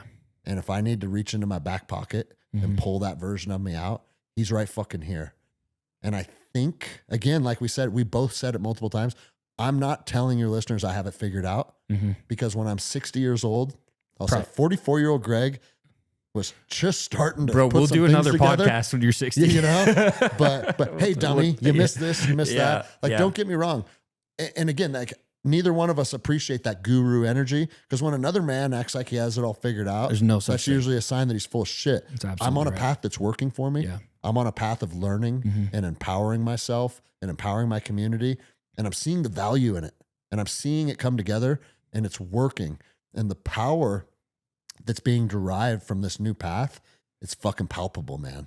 And it tells me that this is the right way. And it's like, it's the same. We've heard this, the saying 100 times. It's the warrior in the garden. That's who I want to be now. And the warrior still has to be fierce. His sword has to be sharp. He has to be ready. But you know what? We're not fighting right now. We're gardening. And I feel like that's where I'm at in my life right now. And it's been a really, really enjoyable phase. I love that, man. I can tell. I mean, seriously, dude, you look awesome. You sound awesome. Yeah. Fucking like the energy, dude, life. yeah, life is it's the energy for of it. sure. And I can't agree more. Let me ask you this, because I know if I'm thinking it, probably listeners are. How do you know when to go into the garden and when to, quote unquote, when like, because let's be honest, right? No, when we're bro, talking about business, it is chaotic. It is aggressive. You have to spend a lot of time. That is in a great question. When do you know? What I have landed on is I'm being very intentional of putting myself in the garden right now, for lack of a better word. I tell myself part of this process involved me stepping back from Fox News, stepping back from CNN, stepping back from Hegseth's new fucking directive to the military, stepping back on what Jay Inslee has to say about Washington State businesses. And don't get me wrong, man, because if you just put your head in the sand and become an ostrich, the world's going to grow into a monster, and then you're not even going to see it coming. Mm-hmm. So what I say on my podcast is informed but not consumed. And that's it. It's easier said than done, man, because when you see these motherfuckers I know, bro, wanting to cut dicks off of 5-year-old boys, yeah, it's hard not to get consumed with rage. It makes me want to reach into my back pocket and pull that dark version of myself out, because those motherfuckers don't even know that people like that exist. Right. You know what I mean? And it's like, I know what it's like to shoot someone in the fucking face from 5 feet away. That is in me. Mm-hmm. And that wants to come out when it sees people victimizing children, manipulating people, intentionally keeping people impoverished, blowing all of our money. And they're not blowing it. They're laundering it back to themselves. Trust me, man. Stealing. Yes. Is what they're doing. They're stealing our money. When I see all this stuff, it literally makes me say, the only answer is to get a band of your veteran brothers and go in and show these people they're not in charge of fucking anything. Mm-hmm. And, you know, I don't know if you remember Christopher Dorner. Do you know who that guy was? He was the former LA cop that went kind of nuts and started shooting people in Los Angeles. This was like 2012. I don't remember. So I was a deputy down there at the time. Okay. And I watched the whole city of Los Angeles and the whole Inland Empire come to a screeching halt over one fucking dude that went nuts with a little bit of training. Right. Like, these motherfuckers that are in power, they have no idea what a 40-man element of highly trained former special operations veterans are capable of. Yeah. They have no fucking idea. And your fucking whatever team you think you have that's your protection detail, they're a fucking joke compared to these men. Mm-hmm. And bro, I was getting pushed further and further into like that mindset, and dude, it was starting to consume me. And bro, it's hard on your physical body. It's hard on your emotions. Dude, you're not wrong. It's hard on your energy. Yeah. And I'm not even, I don't even have the experience that you do, or I'm not even at the place where I'm like, I could, I've never shot somebody point blank in the face, but I'll tell you what, how many times I've gotten just absolutely consumed with like, just raging because of what's going on. And and again, it's because it really does feel like there's nothing we can do. It really does feel like these people are just going to keep stealing my money. They're going to keep getting rich. They're going to keep, lying to us. They're going to keep manipulating us and doing these propaganda things. And they're going to keep these endless wars going on. And anybody that dissents is just going to be thrown in jail or destroyed because they're going to create some false narrative about them. Well, and it's so damn frustrating. This is what I've done, man. I have, I've been very intentional. I mean, look at us, dude. We both said, fuck your game, fuck your system, fuck your COVID shots, fuck your lockdowns. Fuck your mandates. I'm going to live my life however the fuck I want. And I have been. Yeah. And I'm making 4 times as much money. I have the best people I've ever had around me. My relationships and my businesses are flourishing. And I honestly think it's because I've decided to lean in with love and focus on building myself and building others up and I never allow myself to forget that at any given moment, it could be go time. Yeah. Any given moment. And if that day comes, so be it, man. Lots of men throughout history have lost their lives fighting for what they believe. And if that becomes my destiny at some point, that's not a sad story either. But I honestly think these fucking vultures and these just slimy pieces of vermin that have worked into every single fucking position inside of our country, I think their biggest superpower is keeping society at a low vibration, keeping people isolated, keeping people filled with doubt and fear. And if we can use our strengths and our influence to be able to be the antidote to that and to be able to lift people up, empower them, teach them to love themselves, teach them to fucking know that they are the ones that hold the power and that nobody can take that away from them. I think if we can continuously do this on a grander and grander scale, that is going to be the answer to fucking changing the trajectory of our society. Because, dude, they want us to fight them with guns. For sure, bro. And the other thing too is it's doing the opposite of what they do. It comes down to service, man. That's exactly right. It's It the comes opposite down. of- It comes down to service. It comes down to serving and not expecting anything in return. It comes down to doing the opposite of what they do. That's not not taking but giving, not consuming but serving, not and that's ultimately what we all have to do to be able to combat all this. Like if more of us would just serve, and believe me, I'm not saying I'm like, I try to serve as much, but I probably don't do it nearly as much as I should. And I'm probably more consumed than I should be. Like I absolutely understand that. But if we were more consumed with serving than consumed with consuming, bro, the world would be a totally different place. I've been very intentional about this lately. I'm making more money than I've ever made, but and here's the thing about this too. You can make money and you can allow that money to serve you and your family. Mm-hmm. You want to go buy a nice car? Don't feel bad about that. Mm-mm. You earned that, right? Yeah. But the key to sharing the energy of money properly Gratitude. is gratitude and sharing it with people that need it in your community. Yeah. And that doesn't mean I'm just going to go fucking like give my money You away. still need to make a living. Like I have to take care of me and my family first, like we already talked about. Right. But when abundance starts to flow into your life, you have to allow it to flow into you, through you, and out of you.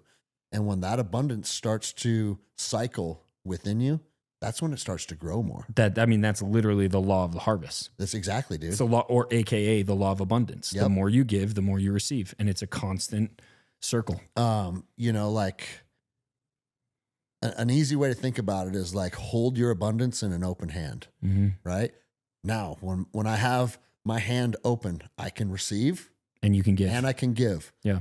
But what do most people do once they receive? They close They it. close that hand with the mentality of mine. Yep. And as soon as you do that, you can receive no longer, and you can give no longer either. Yep. And it's hard for people to arrive at, especially if you've been impoverished or you've been struggling financially. The mind thing is very natural, right? Mm-hmm. But you have to resist that urge, and you just have to be in the state of abundance.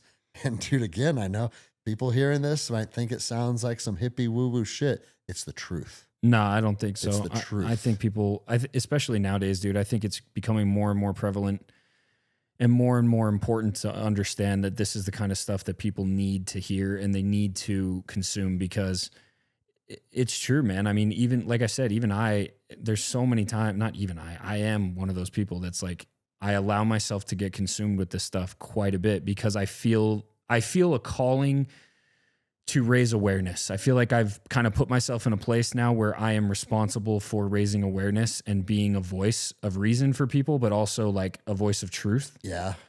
But there's also that piece of me that's like, I have to remind myself that I have to be able to serve my community. And I can't do that if I'm constantly engaged in the chaos and the aggression.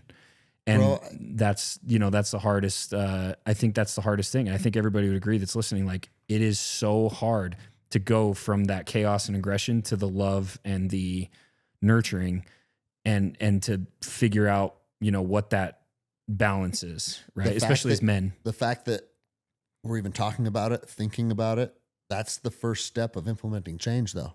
For sure. And that's why I think these conversations are important, because a lot of men, especially first responders, soldiers, because that was my community, so I'm very familiar with them.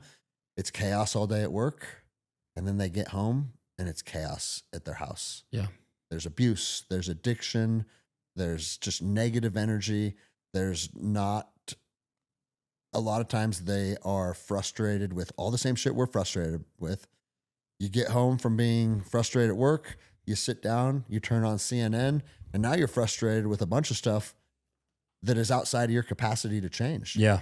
And so it's like you're just in this cycle of fucking being angry, filling your veins with cortisol. And bro, that leads to you having a heart attack at 50 years old. That's what it does. Statistically, that's what it does. So like most cops, I believe I don't know if this is still current, but when I left, it said most cops die within 5 years of retirement. It's like, fuck, dude. That's crazy. It is crazy.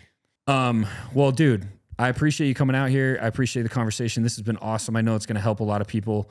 I appreciate you, man. I love you, man. That's, thank you for taking the time out of your busy schedule to come all the way out here. And where can people find you? Let's make sure everybody can link up, whether it's, So we'll add all this in the show notes below as usual, but my Instagram is Granderson33. No, I'm not part of the Masonic, whatever. I was 33 years old when I started Instagram.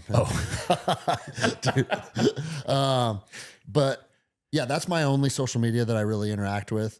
And then the podcast is The Endless Endeavor, and it's on YouTube, Spotify, Apple, all the heavy hitters. Awesome podcast, guys. Make sure you go listen to that. It's been a really fun journey. And it's just about, it's the endless endeavor. That's what it's called. Meaning all the ups and downs in life, nothing's off the table. We talk politics, we talk jiu-jitsu, we talk spirituality, kind of like what we did today. Just everything's on the table. And then my number one passion project is my gym, and it's Electric Jiu-Jitsu. We're in Lake Stevens, Washington. And I believe that jiu-jitsu is in its essence about community building, friendships, camaraderie, tribe. And because of that, I encourage all jiu-jitsu people that are traveling through Seattle area, stop by for business or for holiday, stop by, meet my team, get a roll with us, hop in the sauna, get a sit in the cold plunge, and just feel the vibe at my academy. We don't do drop-in fees. I'm not trying to fucking get $20 from you. I'm trying to build the community. And in my experience, jiu-jitsu has been the best tool to do that. So please stop by if you're local. If aside from people following you and aside from people stopping by the gym and stuff, like I always ask, dude, how else can they support you? Is there any other way they can support you? Do you have clothing, anything like that you want to? I mean, whatever it is. Yeah, we have the. It's funny that our clothing line. We started a clothing line in 2020, and it blew up, and it's done fairly well. But all of that is through my Jiu-Jitsu Academy. Okay. We have our No One's Coming to Save You shirts. Yep. Become Ungovernable, Microdose Adversity. They're just shirts that when you look at yourself in the mirror, it's just that little reminder, like, hey, I'm doing the right thing. Yeah. And so, I'll add that. That's theelectricnorth.com. That's my Jiu-Jitsu Academy website. Awesome. And that's where we host all of our apparel and swag items. Cool. So thanks for having me out, man. This was a lot of fun. Yeah, man. The pleasure's mine, dude. Seriously. The biggest piece of advice I can give you moving into the podcast world is just consistency, man. Just be active, be present, be sharing the truth. And when you do those things, you can't lose. I love it. One day I'll be back out. Oh, absolutely, bro. Thank you. Guys, make sure you follow Greg. Make sure you support him in every way you can. And I appreciate you guys. Thanks.